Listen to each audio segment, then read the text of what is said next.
Well, an off-duty Greenfield police officer manages to nab a hit-and-run suspect while on vacation in Chicago. Jamont Terry caught up with the officer today. Jamont.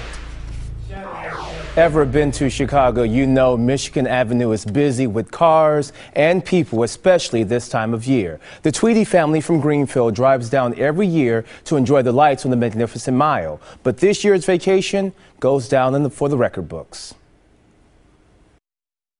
Greenfield detective Doug Tweedy enjoys spending time with his son and daughter. They're back home in Wisconsin after an unbelievable trip to the Windy City.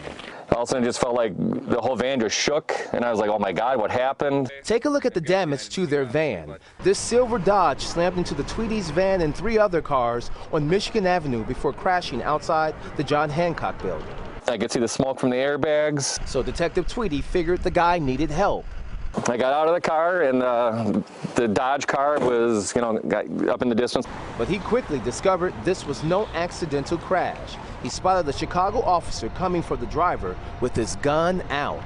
That's when I knew something was serious, that he was wanted for something serious. My instincts kicked in. Detective Tweedy joined in the foot chase. He and the officer ran after this guy for 5 minutes in the heart of downtown. We were yelling to the shoppers. There's people coming out of the John Hancock building, and we're yelling, somebody grab him, somebody grab him. They chased this guy around the John Hancock building back south towards Michigan Avenue. The man eventually ran into the American Girl store where he finally surrendered. But your wife wasn't too happy about you leaving. No, she was a little shook up. She was more worried that this guy could have been armed, turned around and shot me. And since this was supposed to be a fun family trip, Detective Tweedy left something at home. I'm like, we're going to the Shedd Aquarium. What can happen at the Shedd Aquarium? We're going there and coming home.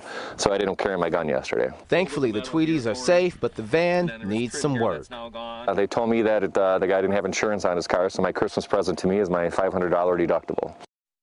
But the family is safe. That driver also drove his car on the sidewalk before crashing. It's believed he ran because he was smoking some marijuana. The detective's entire family was inside that van. Ahead at 6, we hear from them and why his son says he can't wait to get back to school to talk about his Christmas vacation. Back to you, Shannon. All right, glad to know everyone is safe tonight.